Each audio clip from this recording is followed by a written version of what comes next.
అందరికీ పేరు పేరున నమస్కారాలు. వేదిక మీద ఉన్న వ్యవసాయ, అట్లాగే నీటిపారుదల, ఇంజనీరింగ్ విశ్వవిద్యాలయం సైంటిస్టు అందరికీ, అట్లాగే నాయకులకు, రైతు సోదరులకు, పాత్రికేయ మిత్రులకు అందరికీ చేతులెత్తి నమస్కారాలు తెలియజేస్తున్నాను. ఈసారి మనం ఒక విపత్కరమైన పరిస్థితిని ఎదుర్కొంటున్నాం. అప్పుడే స్టార్ట్ అయింది. ఇంకా ముందు ముందు వర్షాభావ పరిస్థితులు ఎక్కువగా చూడాల్సి వస్తుందని నిపుణులు, శాస్త్రవేత్తలు అందరూ కూడా హెచ్చరిక చేస్తూ ఉన్నారు. మన ముఖ్యమంత్రి చంద్రబాబు నాయుడు గారి దగ్గర నుంచి ప్రధానమంత్రి నరేంద్ర మోడీ గారి వరకు ప్రతి ఒక్కరూ ఈ ఎల్నినో పైన ప్రజలను, ముఖ్యంగా రైతులను అప్రమత్తం చేస్తూ దీని ప్రభావం పైన అవగాహన కల్పించే ప్రయత్నం చేస్తూ ఉన్నారు. మనం కూడా మన పరిధిలో రైతులందరికీ వాస్తవాలు తెలియజెప్పి వాళ్లకు వాస్తవ పరిస్థితులపైన అవగాహన కల్పించి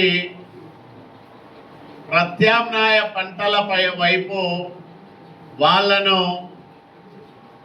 కార్యోన్ముఖులను చేయడానికే ఈ సమావేశం ఇక్కడ ఏర్పాటు చేసుకున్నాం. నిజం చెప్తే కష్టంగా ఉంటుంది, కానీ అది మనకు ఇష్టం లేకపోయినా మనం మాట్లాడుకోవాలి. మాట్లాడుకోలేకపోతే మనకు మనమే ద్రోహం చేసుకున్న వాళ్ళం అవుతాం. నేను నీళ్ళు ఇప్పిస్తా, మీరు పంటలు వేసుకోండి అంటే అది నేను మీకు ద్రోహం చేసినట్ల, నన్ను ఓట్లేసి ఎన్నుకున్న ప్రజలకు ద్రోహం చేస్తే నాకు నేనే ద్రోహం చేసుకున్నాను. కాబట్టి నా మనస్సాక్షి అట్లా అబద్ధాలు చెప్పడానికి ఎప్పుడు కూడా అంగీకరించదు. కాబట్టి వాస్తవాల్లో మనం బతికితే అందరూ బాగుంటాం. ఎప్పుడైనా వాస్తవాలు మాట్లాడుకోవాలి. ఇందాక కేశవరెడ్డి చెప్పాడు వాస్తవం ఏమిటి అని, నాగరాజ్ చెప్పాడు.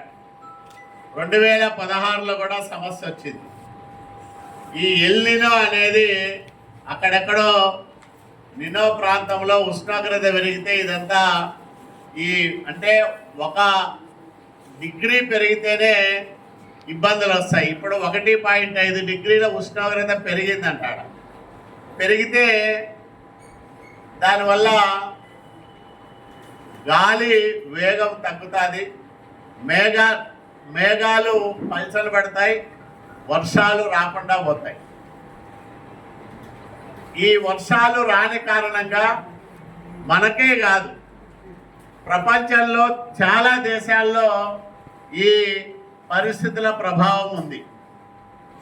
మన దేశంలో అనేక రాష్ట్రాల్లో ఈ వర్షాభావ పరిస్థితులు నెలకొని ఉన్నాయి. వీటిని మనం ధైర్యంగా ఎదుర్కోవాలి. భారతదేశంలో లేకపోతే ఆంధ్రప్రదేశ్ రాష్ట్రంలో అనంతపురం జిల్లాలో రాయదుర్గం నియోజకవర్గంలో రైతులకు వచ్చినన్ని కష్టాలు ఎవరికి రావు. కష్టాలకు అలవాటు పడిన రైతు దీన్ని మరింత సమర్థంగా ఎదుర్కోవడానికి ఆ రైతుకు మనం చేదోడు వాదోడుగా నిలబడాలి. మీరు ఓట్లేసి ఎన్నుకున్న ఎమ్మెల్యేగా నా బాధ్యత వాస్తవాలన్నీ మీకు తెలియజెప్పడం, ప్రభుత్వం నుంచి ఇంకా ఏమైనా సహకారం కావాలంటే మీ అభిప్రాయాలన్నీ ప్రభుత్వానికి చెప్పడం, ఆ సహాయం మీకు అందేలా చూడడం నా బాధ్యత. నా బాధ్యతను నెరవేర్చడానికే ఈరోజు మీ అందరితో కూడా సమావేశం ఏర్పాటు చేశాను. ఇందాక హెచ్ఎల్సి ఏఈ చెప్పినట్లు తుంగభద్ర డ్యాములో 25.76 టీఎంసీ నీళ్లు ఇప్పటికీ ఈరోజు ఉదయం 8 గంటలకి తుంగభద్ర డ్యాంలో నీళ్లు ఉన్నాయి. అదే గత సంవత్సరం ఇదే రోజుకు ఇదే 8 గంటల సమయానికి 79.9 టీఎంసీలు అంటే 80 టీఎంసీలు ఉండేటివి. ఇప్పుడు 25 టీఎంసీలు ఉన్నాయి.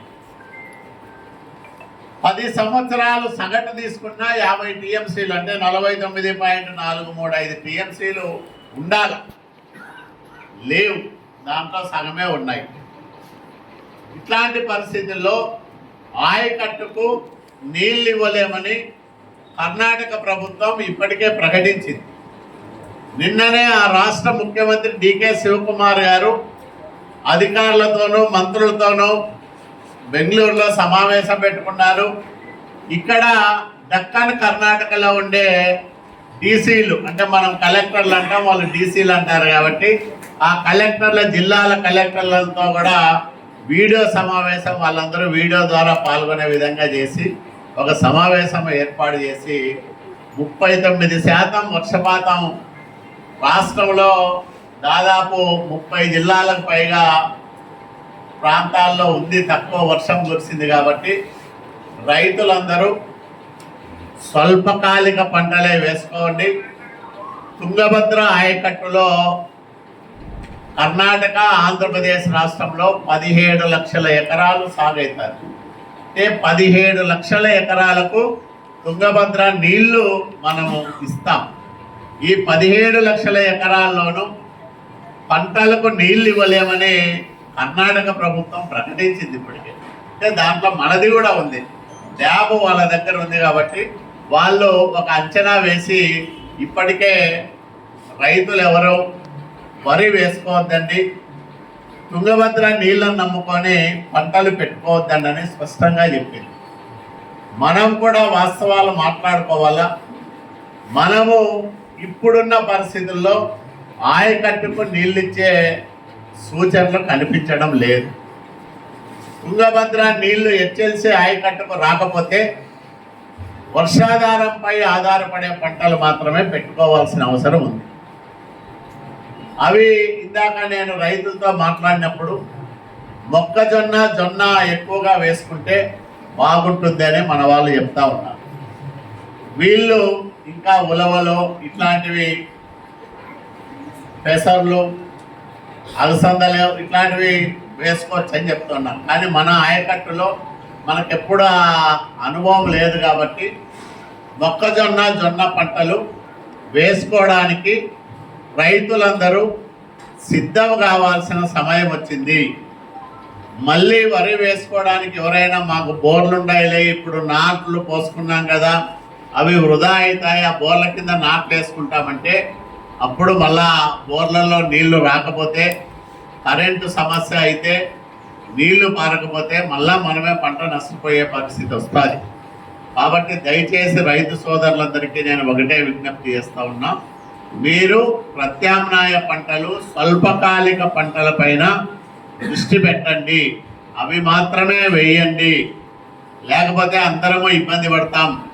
ఆ పంట చేతికి రాకపోతే ఏదన్నా వేసి మీరు బాధపడాలా, మీతో పాటు నేను బాధపడాలా. అట్లా బాధపడేదానికంటే ముందస్తు జాగ్రత్తగా మనము ఈ స్వల్పకాలిక పంటలు వేసుకోవాల్సిన అవసరం ఉంది. ఇప్పుడు ఈ ఎల్నినో అనేది మనకు కొత్త కాదు. 1982, 83లో సూపర్ ఎల్నినో వచ్చింది. అట్లాగే 97, 98లో కూడా ఇట్లాంటి పరిస్థితి వచ్చింది. 2015, 16లో కూడా ఇట్లాంటి వర్షాభావ పరిస్థితి వచ్చింది. మళ్ళా ఇప్పుడు 26, 27లో ఇట్లాంటి పరిస్థితి వచ్చింది. దీన్ని మనం సమర్థంగా ఎదుర్కోవాలంటే ప్రత్యామ్నాయ పంటలు ఎవరు కూడా వరి మిర్చి లాంటి పంటల జోలికి పోవద్దండి. స్వల్పకాలిక పంటలు, తక్కువ వర్షంతో కురిసే పంటలు, మనకు కాలువ నీళ్లు రాకపోయినా పండే పంటలను మాత్రమే పెట్టుకునేదానికి రైతులందరూ సమాయత్నం కండి. దీన్ని అంత్య నిష్ఠూరం కంటే ఆది నిష్ఠూరమే మేలనే పద్ధతిలో నేను మీకు వాస్తవాలు చెప్తున్నా. దయచేసి అందరూ కూడా అర్థం చేసుకోమని మీ అందరికీ నేను మనవి చేస్తా ఉన్నా. ఎందుకంటే మనకు జూలైలో 35 మిల్లీమీటర్ల వర్షం కురవాలి. రాయదుర్గం నియోజకవర్గంలో కురిసింది ఎంతంటే 0.30. 35 అక్కడ ఇప్పుడు ఈరోజు 20వ తేదీ పైన అయిపోయింది. అంటే ఈ 20 రోజులు నెలలో రెండింతలు అయిపోయిన కాలము మనకు వచ్చింది 0.03. 35 మిల్లీమీటర్లు రావాల్సింది 0.03 వచ్చింది. దీనివల్ల మనం వర్షాలు వచ్చి పంటలు బాగా పండితే ఎక్కువ సంతోషపడేది నేనే. వర్షాలు రాకుండా పంటలు పండకపోతే ఎక్కువ బాధపడేది నేనే. ఎందుకంటే మీకు ఒక రైతు ఉంటాడు, మీ బంధువులు ఉంటారు, మీ ఊర్లో వాళ్ళు ఉంటారు. కానీ నియోజకవర్గంలో వాళ్ళందరూ బాధపడతా ఉంటే ఎక్కువ బాధ కలిగేది నాకే. కాబట్టి నేను మీ అందరికీ ఒక తమ్ముడిగా, ఒక అన్నగా చెప్తా ఉన్నా, దయచేసి ఎవరు కూడా తడి పంటల జోలికి వెళ్ళొద్దండి. ఆరు తడి పంటలు పెట్టుకోండి, మొక్కజొన్న జొన్న పంటలు పెట్టుకోండి. భవిష్యత్తులో మనం ఇబ్బందులు ఎదుర్కోకుండా ముందు జాగ్రత్తగా మనం చర్యలు తీసుకోవాలా. రెండోది, ఇప్పటికే నార్మల్ పోసుకున్నాం, లేకపోతే ఈ మిర్చి నారు పోసినామని కొంతమంది చెప్తా ఉన్నారు. అది కూడా అధికారులందరికీ నేను సూచన చేశా. ఏ రైతు ఎంత విస్తీర్ణంలో నార్మల్ పోసినారో లెక్క కట్టండి, వాళ్ళ పెట్టుబడి లెక్క కట్టండి. ముఖ్యమంత్రి గారి దృష్టికి తీసుకుపోదాం. దీనికి ఏదైనా వాళ్ళకి ఏదైనా సహాయం చేసే అవకాశం ఎప్పుడు చేయలే ప్రభుత్వం, అది కూడా చెప్తున్నాం. కానీ అడుగుదాం, మన ధర్మంగా మనకు నష్టం జరిగిన విషయాన్ని ప్రభుత్వం దృష్టికి తీసుకెళ్లే బాధ్యత నేను తీసుకుంటా. అదే సందర్భంలో ఎవరు కూడా కాలువ నీళ్ళని నమ్ముకొని పంటలు పెట్టే సాహసం చేయొద్దండి. దయచేసి మీ అందరికీ చేతులెత్తి మొక్కుతా ఉన్నాం. పరిస్థితి అర్థం చేసుకోండి. ఇప్పుడు మనం ఏదైనా ప్రయోగాలు చేసేయకపోతే ఇది మనది ఒక్క సమస్య కాదు, దేశము ప్రపంచం సమస్య. ఎక్కడా వర్షాలు లేవు, మనకు నీళ్లు లేకపోయినా గత సంవత్సరం కర్ణాటకలో వర్షాలు బ్రహ్మాండంగా పడినాయి. కాబట్టి మనకు నీళ్లు మీరు అడిగినన్ని నీళ్ళు ఇచ్చిన. నేను ఎమ్మెల్యేగా ఉన్న ఏ టైంలో కూడా మనకు డ్యాములో నీళ్లుంటే ఖచ్చితంగా మన పొలాల్లోకి వాటిని తీసుకొచ్చేదానికి ప్రయత్నం చేస్తానే వస్తూ ఉన్నాం. కానీ ఈరోజు డ్యామ్లోనే నీళ్లు లేవు, వస్తాయనే ఆశ లేదు. వస్తే సంతోషమే, కానీ వస్తాయనే సూచనలు కూడా కనిపించడం లేదు. కాబట్టి దయచేసి మీరందరూ ఈ పరిస్థితులను అర్థం చేసుకొని మీరు నష్టపోకుండా, మీరు బాధపడతాంటే మీ బాధలు చూసి నేను బాధపడకోకుండా ముందు జాగ్రత్తలు తీసుకుందాం, ప్రత్యామ్నాయ పంటలు వేసుకుందాం, మనల్ని మనం కాపాడుకుందామని మీ అందరికీ మనవి చేస్తూ మీ అందరికీ